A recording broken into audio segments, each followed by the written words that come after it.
Exit poll आ चुके हैं और इसमें भाजपा की सरकार तीसरी बार बनती हुई दिख रही है और प्रचंड बहुमत के साथ। हमारे साथ भाजपा के राष्ट्रीय मीडिया प्रमुख अनिल बलूनी जी हमारे साथ मौजूद है। सर, एग्जिट पोल आ चुके हैं, क्लियर हो चुका है कि किसकी सरकार बन रही है। पीएम मोदी फिर पीएम बनने वाले तीसरी बार। देखिए, एग्जिट पोल कल आया है और कल जो है मतगणना होगी, कल ये भी साफ हो जाएगा। लेकिन मैं आपको बताता हूँ कि हम शुरू से ही विश्वास था हम लोगों को, जिस प्रकार से हम लोग जनता के बीच जा रहे थे, लोगों की आंखों में दिखाई दे रहा था, लोगों में विकास की प्रति जिस तरह की भूख है वो साफ दिखाई दे रही थी, लोगों में मोदी जी के प्रति जो विश्वास है वो दिखाई दे रहा था। मैं आपको बताता हूँ, मैं पिछले 10 साल से पार्टी का मीडिया का काम देख रहा हूँ और मैं हर कार्यक्रम में साथ भी जाता हूँ। मैंने 2014 के चुनाव में मोदी जी के प्रति एक विश्वास जनता की आंखों में दिखता था और एक उत्साह दिखता था कि मोदी जी आने वाले हैं। मुझको लगता था कि लोग उत्साहित हैं कि मोदी जाएंगे, कुछ करेंगे। 2019 में इस उत्साह को मैंने विश्वास में परिवर्तित होते देखा कि लोगों को विश्वास था कि मोदी जाएंगे। और ये जब 24 का चुनाव हो रहा है, इस विश्वास को हमने एक श्रद्धा के रूप में परिवर्तित होते देखा है। एक सफ़र है, लोगों के अंदर श्रद्धा थी कि मोदी जी जिस तरह से काम कर रहे हैं देश के लिए, मोदी जी जिस तरह 24 घंटे काम कर रहे हैं, जैसे वो देश का विकास कर रहे हैं, प्रत्येक लोगों का विकास कर रहे हैं, सनातन का विकास कर रहे हैं, लोगों के अंदर श्रद्धा थी और उनको इसलिए दोबारा लेके आना है। तो मैंने इसको उत्साह को विश्वास और विश्वास को श्रद्धा में परिवर्तित होते देखा है। इसलिए आप मान के चलिए कि लोग बड़ी संख्या में और पूरे बहुमत के साथ 400 पार का जो हमारा नारा था उसको पूर्ण करने जा रहे हैं। सर, पीएम ने एक बात कही थी कि जो टूरिज़्म सेक्टर को, क्योंकि उत्तराखंड टूरिज़्म सेक्टर और उनका टूरिज़्म में बहुत अच्छा काम होगा, बहुत सारा रोज़गार होगा और हर सेक्टर में उन्होंने बात कही है कि देश आगे बढ़ेगा। नहीं, देखिए, हमारे यहाँ तो पर्यटन और तीर्थाटन और एडवेंचर स्पोर्ट्स ये सब के सब हमारे तो यहाँ बहुत महत्वपूर्ण है। और मोदी जी के दिमाग में, मोदी जी के मन में उत्तराखंड के लिए एक पूरा विज़न है और आने वाले समय में इस फील्ड में हम लोग बहुत तेज़ी से बढ़ने वाले हैं। सर, चूँकि आप बॉडी से प्रत्याशी भी है, आपने लगातार ये चुनाव से लेके अब तक किस तरीके का रहा और अब रिजल्ट आने वाला है और आप सीट जो एग्जिट पोल है उसमें जीत रहे हैं और लगातार लोगों से बात हो रही है, उसमें भी आप भरोसा है आपको जीत रहे हैं, अच्छे मार्जिन से जीत रहे हैं, किस तरीके का रहा और किस तरह का एक्सपीरियंस रहा?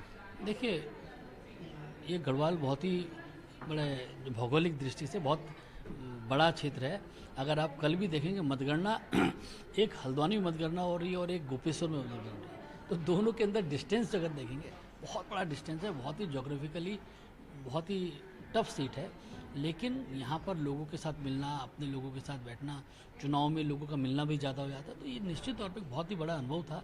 और मैंने इस दौरान बहुत नज़दीकी के साथ लोगों के मन में मोदी जी के प्रति स्नेह बहुत स्पष्ट रूप से दिखा है। और मुझे साफ लगता है कि पूरे की पूरी लोकसभा में अभूतपूर्व, मैं आज 24 घंटे बचे, मैं कल आप जरूर मेरे से पूछेगा, पहले से अधिक बहुमत के साथ भारतीय जनता पार्टी जीतने वाली है। सर, चुनाव में परिवार से दूर रहे, बच्चों से दूर रहे और इलेक्शन का प्रेशर था, किस तरीके से आपने ये सारी चीज़ें देखी और मैनेज किया? परिवार को भी, पार्टी को भी देखना था, पूरा परिवार को भी देखना था और अपना चुनाव भी। देखिए, मैंने कहा ना, ये सीट निश्चित तौर पर बाहर कोई आदमी समझ नहीं सकता है।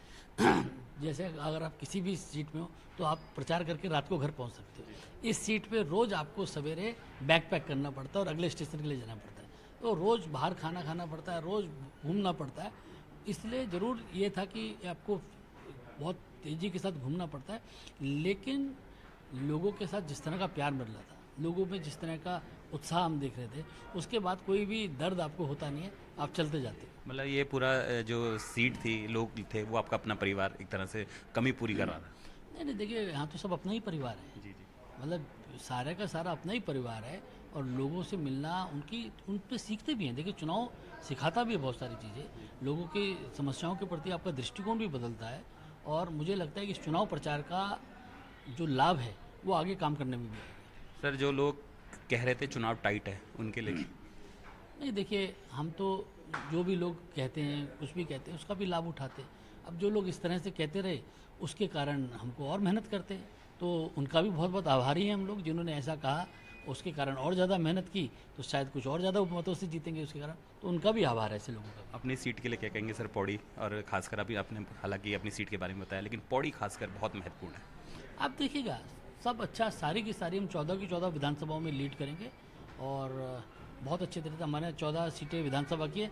मैं मजाक में कहता हूँ कि 15वीं सीट हमारे पोस्टल बैलेट्स हैं जो हमारे फौजी भाई देते हैं, उसमें भी करीब 24-25 हज़ार के आसपास आने की संभावना बता रहे थे, देखते हैं कितने आए। तो वो भी एक विधानसभा है, तो सब के साथ सभी जगह हम लीड करने वाले हैं। बहुत बहुत शुक्रिया एनडीटी से खास बातचीत करने के लिए।